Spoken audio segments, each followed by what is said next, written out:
তো এখন যারা ক্লাস 11-এ পড়ছে তাদের মধ্যে অনেকেরই মাথায় এখন একটা প্রশ্ন জেগে উঠেছে, স্যার আমরা তো ক্লাস 11-এ উঠে গেলাম এবং ক্লাস 12-এ ওঠারও সময় হয়ে গিয়েছে, তাহলে জয়েন্ট এন্ট্রান্স পরীক্ষা নিয়ে তো সেভাবে কিছু ভাবিনি। আবার আমার পাশাপাশি বন্ধুরা ক্লাস 8-9 থেকে ভাবছে, তাহলে স্যার কী হবে, আমরা কি তাহলে আর পাবো না? তাহলে বাবা ভেবে কেউ কিছু কোনোদিন পেয়েছে? ভাবলে কি হলো? তুমি ক্লাস 8 থেকে ভেবেছে যে আমি নিট পাবো, আমি জয়েন্ট পাবো, আমি পরীক্ষা দেবো, কোনো আরে অ্যাকশন হবে তবে তো কাজ হবে রে বাবা, ভাবলে তো হবে না, অ্যাকশন চাই। তোমার যে আশেপাশে বন্ধুরা তারা ভেবেছে, তারা কি অ্যাকশন নিয়েছে? দেখো তো তাদের মধ্যে কত % অ্যাকশন নিয়েছে।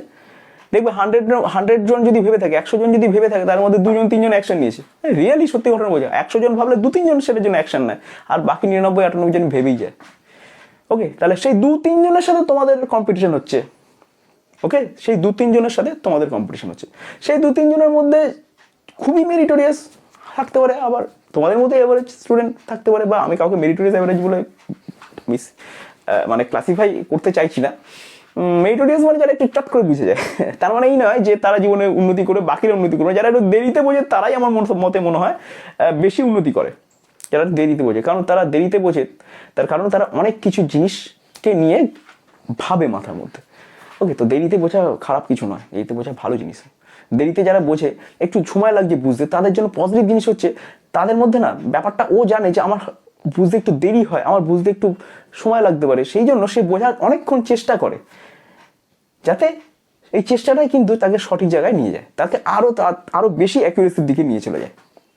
বুঝতে পারলে? আর যারা চট করে বুঝে যায় তাদের মধ্যে একটা বিরাট হাই কনফিডেন্স থাকে, তাদের মধ্যে একটা কনফিডেন্স, ওভার কনফিডেন্স থাকে যে আমি যাবো যে ঠিক। ফলে তাদের অনেক সময় ডিসিশনে ভুল হয়ে যায় এবং সেখানে বিরাট বড় সাফার করতে হতে পারে। তো দেরিতে বোঝাটা জিনিসটা ভালো, এটা খারাপ নয়। বুঝেছো? খুব ভালো করেছো তোমরা দেরিতে ভেবেছো। এবার খাটো।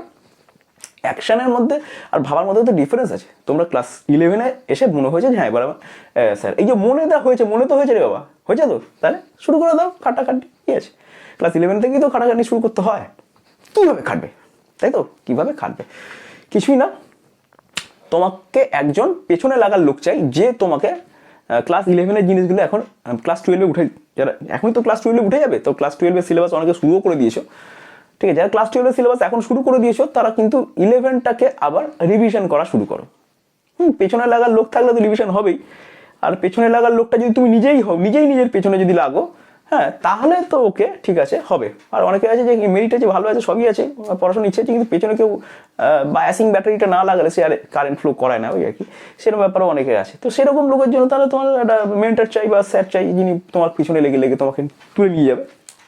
ঠিক আছে, আমি ধরে নিচ্ছি তুমি সেলফ মোটিভেটেড, যারা সেলফ মোটিভেটেড নিজে করার ক্ষমতা রাখে তাদের জন্য এই ভিডিওটা আজকে।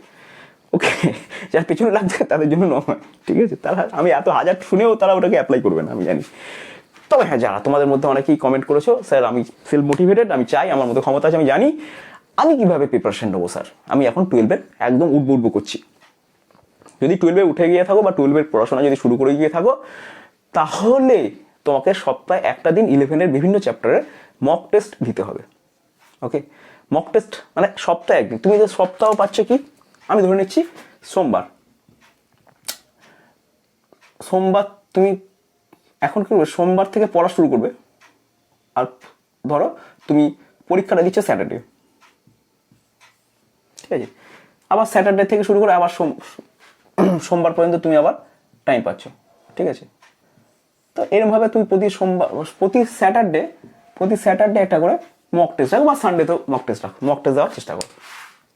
প্রতিটা সাবজেক্টের কথাই বলছি, ফিজিক্স, কেমিস্ট্রি, বায়ো যারা নিট দিচ্ছ, আর ফিজিক্স, কেমিস্ট্রি, ম্যাথ যারা WJE দিচ্ছে। দেখো, ডিফারেন্ট কিছু না করলে তুমি ডিফারেন্ট কিছু পাবে না, এটা তোমার মাথায় ঢুকে দিতে হয়।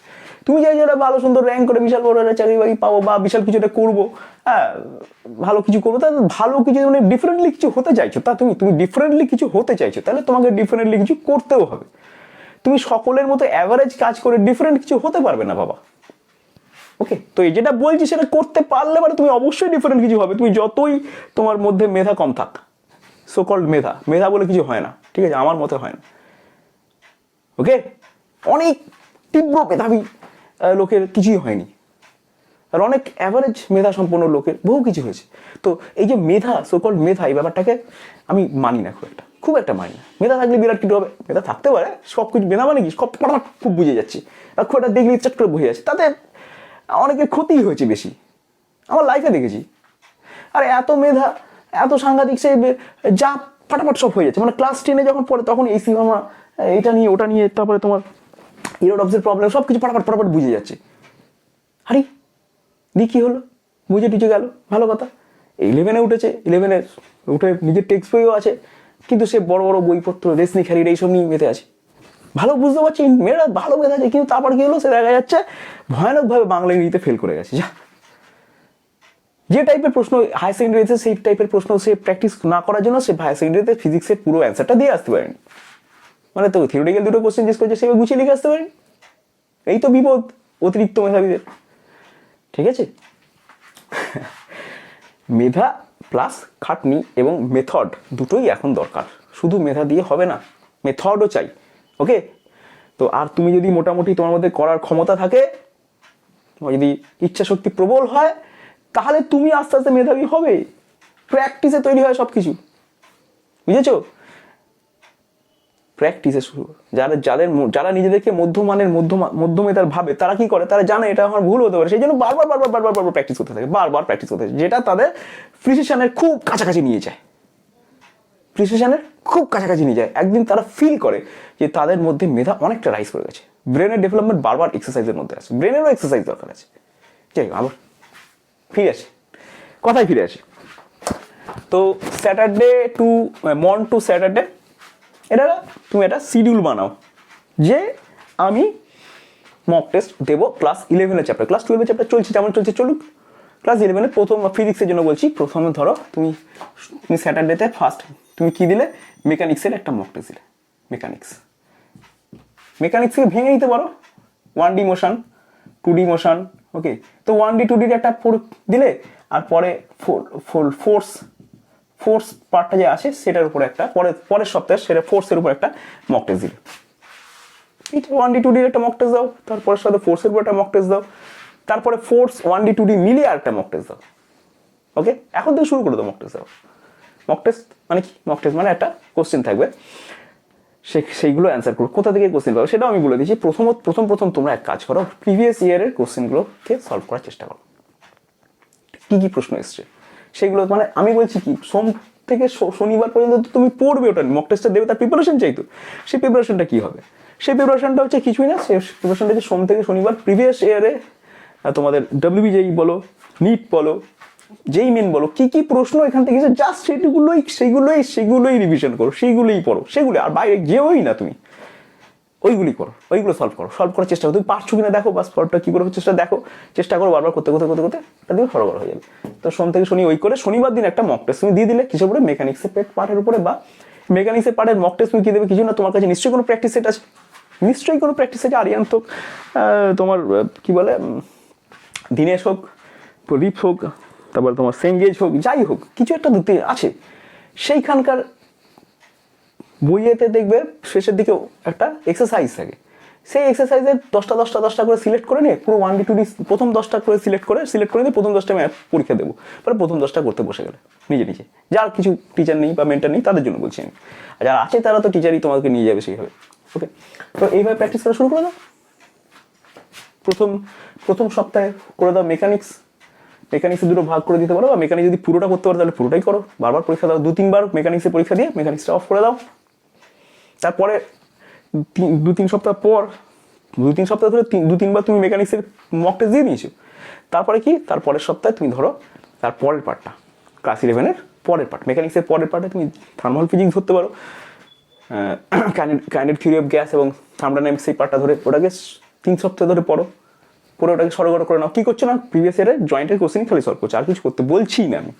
জাস্ট জয়েন্ট মানে শুধু জয়েন্ট, WBJEE নয়, WBJEE নিট এবং JEE মেন প্রত্যেক কোশ্চেন খালি সলভ করছো, আর কিচ্ছু না, আর কিছু না। কোশ্চেন সলভ করে মক টেস্ট দেওয়া, যেটা আননোন, যেটা দিনেশ বা ওই বইয়ের এক্সারসাইজ রয়েছে সেটা দেখো।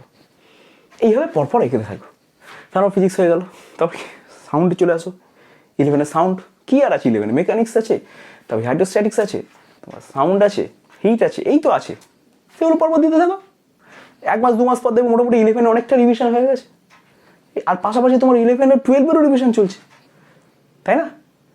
ওকে, তো এইভাবে তুমি রিভিশন, এবার যখন 11 মোটামুটি শেষ হয়ে আসবে রিভিশন দিতে দিতে দিতে, তারপরে 12 এর রিভিশনগুলো যেগুলো চ্যাপ্টারগুলো হয়ে গেছে সেগুলোর উপর রিভিশন দিয়ে থাকো। রিভিশন দেওয়া মানে ওই চ্যাপ্টার থেকে ওই জয়েন্ট বা নিট বা যেই মানে কী কী প্রশ্ন হচ্ছে সেইগুলোকে সলভ করো, বাস। আর কিছুই করতে বলছি না, জাস্ট এগুলোই করে যাও, এগুলোই করে যাও, এগুলো করো যতক্ষণ না 12 সিলেবাসটা তোমার শেষ হচ্ছে। 12 সিলেবাসটা শেষ করা খুব ভাইটাল।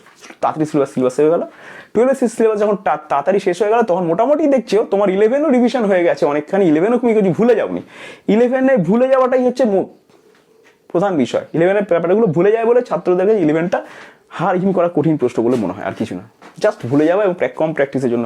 কোশ্চেন যে খুব টাফ আসে তা না, কোশ্চেন কিন্তু টাফ মোটেই আসে না। কোশ্চেন বেসিক থেকে কোশ্চেন দেওয়া হয়, কিছু কিছু কোশ্চেন একটু টাফ হয়তো দেয়, কিছু কিছু সেটা বাদ দিলে ছিল। সেইগুলো হচ্ছে বাউন্সার এসে বাউন্সার মারতে গিয়ে আউট হওয়ার থেকে বাউন্সার ছেড়ে দেওয়া ভালো। বাউন্সার ছেড়ে দিলাম, বাউন্সার ছেড়ে কিছু কিছু, ওটা হচ্ছে কিছু কিছু ছেড়ে দাও, নো প্রবলেম।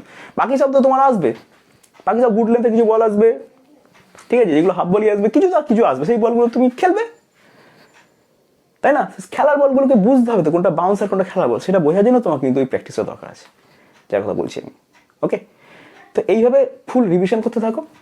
11টা হয়ে গেলে 12 রিভিশন করতে থাকো, এবং যখন 12 সিলেবাস শেষ, মোটামুটি রিভিশন ডাব্লিউবিজেই হাবিজাবি সব রকম রিভিশন হয়ে গিয়েছে, মোটামুটি 10 বছরের বা 5-7 বছরের যা যা কোশ্চেন এসেছে মোটামুটি জেনে গেছো, যে হ্যাঁ এই কোশ্চেন থেকে বলে দিচ্ছ যে ওই কোশ্চেনটা ওই বছরে ওই টার্ম এসেছিল, এই কোশ্চেনটা এই বছর এই টার্ম এসেছিল। এটা যদি বলার ক্ষমতা তোমার চলে আসে, চিনে ফেলার ক্ষমতা, তাহলে তুমি মনে করো তুমি পাচ্ছই, আর কিছুকে আটকাতে পারো। এরপর কি হতো, এরপর তুমি